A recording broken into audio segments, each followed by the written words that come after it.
নারীদের অবদান এবং সর্বশেষ এই জুলাই আগস্ট আন্দোলনে বিশেষ করে ঢাকা বিশ্ববিদ্যালয়ে সকলের মনে থাকার কথা, সেই আন্দোলনের একটি অন্তিম মুহূর্তে যেদিন ছাত্রলীগ এই ঢাকা বিশ্ববিদ্যালয়ে নৃশংস হামলা চালিয়েছিল সাধারণ শিক্ষার্থীদের উপর, সেদিন আমাদের বোনেরা, এই সাধারণ শিক্ষার্থীরা, এই রুকিয়া হল, শামসুন্নাহার হল সহ এই আমাদের বোনেরা এই রাজু ভাস্কর্যে এসে যে প্রতিবাদ জানিয়েছিল, সারা বাংলাদেশ সেদিন জাগ্রত হয়েছিল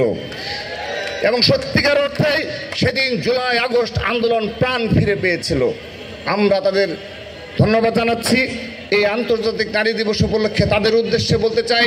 এবং আমাদের স্থায়ী কমিটির অন্যতম সদস্য সেলিমা আপা বলে গিয়েছেন, তাদের সেই ধরনের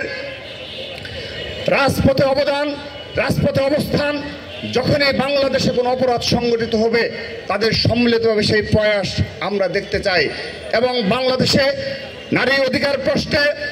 জুলাই আগস্টে যেভাবে নারীরা রাজপথে ছিল,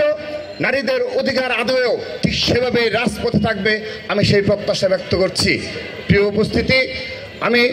আজকের এই আন্তর্জাতিক নারী দিবসে এটি উদযাপন করার মতো দিবস, কিন্তু এই বাংলাদেশ আজ এই 25-24 সালের পরবর্তী বাস্তবতায়ও 25 সালে যে বাস্তবতায় উপনীত হয়েছে, বিশেষ করে সর্বশেষ সময়গুলোতে এই নারীদের প্রতি সহিংসতা, নির্যাতন যেভাবে বৃদ্ধি পেয়েছে এবং সারা দেশে ধর্ষণ সহ যে ধরনের নারীদের প্রতি সহিংসতা বৃদ্ধি পেয়েছে, আমরা সত্যিকার অর্থেই ক্ষুব্ধ, আমরা ব্যথিত এবং সর্বশেষ এই মাগুরায় যে 8 বছর বয়সী যে শিশুকে অমানবিক পর্যায়ে ধর্ষণ করা হয়েছে, আমরা আমাদের হৃদয়ে রক্তক্ষরণ হয়েছে। আমরা শুধু স্পষ্টভাবে বলতে চাই, দৃষ্টান্তমূলক শাস্তি নিশ্চিত করতে হবে। শুধু নিশ্চিত করলেই শেষ হবে না, বাংলাদেশে আর কখনো এই ধরনের জন্য কোনো অপরাধ কোথাও সংঘটিত না হয় সেই ব্যবস্থা, সেই আইন অবশ্যই জাতীয় সংসদে পাশ করতে হবে। আমি আজকের এই অনুষ্ঠান থেকে একটি কথা বলতে চাই,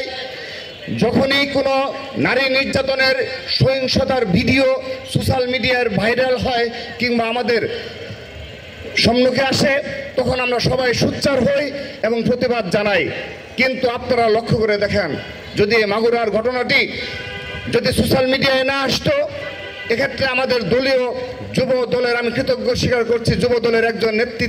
নেতার নেতৃত্বে তার অবদান রয়েছে, সহ বিএনপি নেতৃবৃন্দ এখানে অবদান রেখেছে, তাৎক্ষণিকভাবে ব্যবস্থা করেছে। এটা সারা বাংলাদেশ এর প্রতি নিন্দা জানিয়েছে, ধিক্কার জানিয়েছে এবং বিচারের দাবিতে সোচ্চার হয়েছে।